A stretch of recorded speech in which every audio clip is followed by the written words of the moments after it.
Now see the fifth point, that is equally likely events. Okay, what is this? The possible outcomes of two or more than two events are same. If the results are same, then we can say this.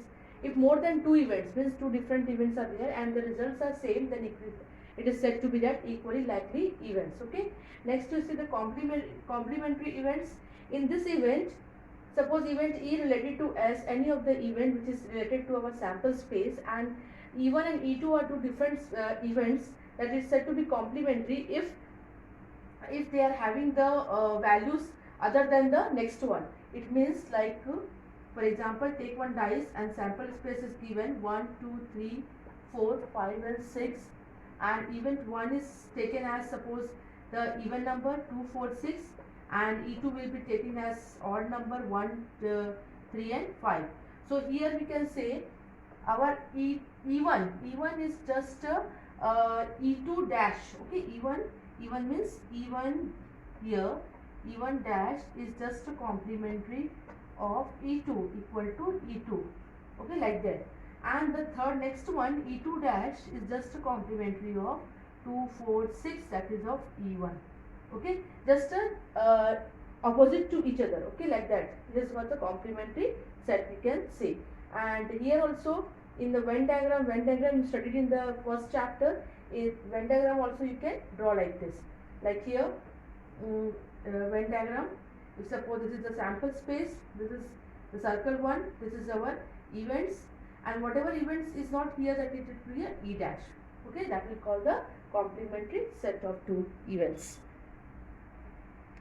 The seventh point, that is a mutually exclusive event. Okay, in this events, when two events do not occur simultaneously, it does not occur in the same position, that is called our mutually exclusive event. It means if two events, if their common elements is not there and the intersection of these two elements will be phi, and that is called our mutually exclusive events. Okay, their sets will not be common. In the sets, the element should not be common, that is called mutually exclusive events. Then what is exhaustive events?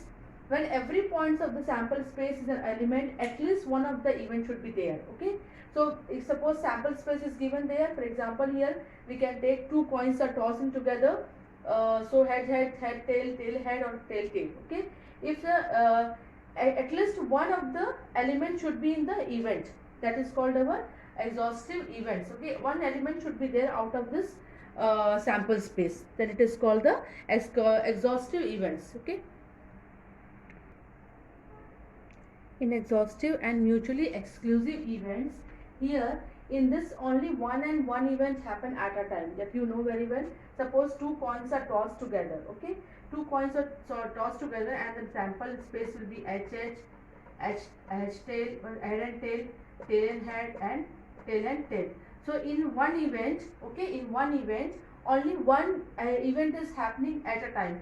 One means head only will come, and event B only head and tail will come, and C only tail will come, like that. If this type of things is happening, then at a time, okay, at a time one things is happening, that is called exhaustive and mutually exclusive events. Okay, that is our exhaustive and mutually, both will continue in this topic. And at the last we can write this one, A union B union C, that is our sample space. All the terms will be together. At this one you can include one more term is there, head and tail. Okay, this all things will happen together. Now come to the point, what is the definition of probability? Okay, just you understood about the random experiment. What are the random, this term you understood, random experiment, and then sample space. Okay, favorable events, whatever event is there. So this all terms included in this definition, that is probability. So if a random experiment, the number of elements in the corresponding sample space, that is called n of s. As I told you, the number of sample space, how will count? The n of s. Okay, and the number of sample points favorable to the events, the number of event, that is of n of a. Then the probability of event, whatever event is there, that what is the probability of that event? P of a, it is called P of a, or probability of event A, equal to number of events upon number of sample space. That is the formula to find out the probability of any of the event. Okay, so probability of event equal to number of events upon number of sample space. As I told you, that example you can take it here. One coin is tossing there. One coin means the sample space will be head or tail. Okay, so number of sample space will be our 2. Okay, suppose event of getting a chances of head only, सिर्फ head आने का chances है, तो event क्या हो गया हम लोग का n of A equal to only head, है ना. इवेंट क्या हो गया, A equal to only head, और नंबर ऑफ इवेंट कितना दिया है यहाँ पे, सिर्फ एक दिया है. ठीक है, तो अगर ये फॉर्मूला यूज करेंगे हम लोग प्रोबेबिलिटी निकालने का, तो क्या हो जाएगा, ये देखो यहाँ पे पी ऑफ ए क्या हो जाएगा, P of A equal to number of event कितना है यहाँ पे 1 और नंबर ऑफ सैंपल स्पेस कितना है 2, तो हम लोग का प्रोबेबिलिटी ऑफ ए कितना निकल गया 1/2. ओके, इस तरीके से आपको प्रोबेबिलिटी निकालना है कोई भी इवेंट का, number of events upon number of sample space. Understood. Now see the question, if an ordinary dice is thrown, then find the probability of getting the number greater than 3. Ordinary dice, you know the dice, that dice is having the 6th number. Okay, so sample space, first of all find out what is sample space. Sample space for dice. Okay, so sample space for dice s equal to, how many numbers is there, 1 2 3 4 5 and 6 in the sample space dice. So number of sample space, what is there, n of, count it, it is total 6. Okay, now what is the condition, getting number greater than 3.